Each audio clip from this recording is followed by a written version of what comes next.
We're also continuing to close corporations with allies and partners to make sure that the close cooperation we continue to have, the Ukrainian people are able to defend their own nation. The United States has sent more than $1 billion in security assistance to Ukraine over the last year, including anti-armor and anti-air capabilities, taking out tanks and planes and helicopters, with new shipments arriving every day. We, the United States, are also facilitating significant shipments of security assistance from our allies and partners to Ukraine. And the humanitarian front, we're working closely with the UN and humanitarian organizations to support the people of Ukraine who have been displaced by the violence in Ukraine.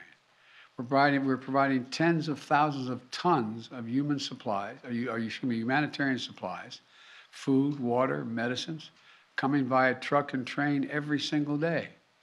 Yesterday in Poland, Vice President Harris announced an additional $53 million in additional humanitarian support to Ukraine. That brings the total humanitarian assistance to $107 million in just 2 weeks. We've joined this effort with more than 30 other countries who are providing hundreds of millions more. And last night, to their great credit, the Congress passed a bipartisan spending bill that included an additional $13.6 billion in new assistance to the Ukrainian people. And I look forward to signing that immediately. I also want to be clear, though. We will make sure Ukraine has weapons to defend against an invading Russian force. We will send money and food and aid to save the Ukrainian people. And I will welcome Ukrainian refugees. We should welcome them here with open arms if they need access. And we're going to provide more support for Ukraine. We're going to continue to stand together with our allies in Europe and send unmistakable message. We'll defend every single inch of NATO territory with the full might of the united and galvanized NATO. We will not fight a war against Russia in Ukraine.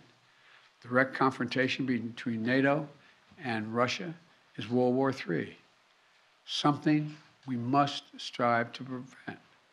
But we already know Putin's war against Ukraine will never be a victory. He hoped to dominate Ukraine without a fight. He failed. He hoped to fracture European resolve. He failed. He hoped to weaken the transatlantic alliance. He failed. He hoped to split apart American democracies in terms of our positions. He failed. The American people are united. The world is united. And we stand with the people of Ukraine. We will not let autocrats and would-be emperors dictate the direction of the world. Democracies are rising to meet this moment, rallying the world to the side of peace and the side of security. We're showing our strength, and we will not falter.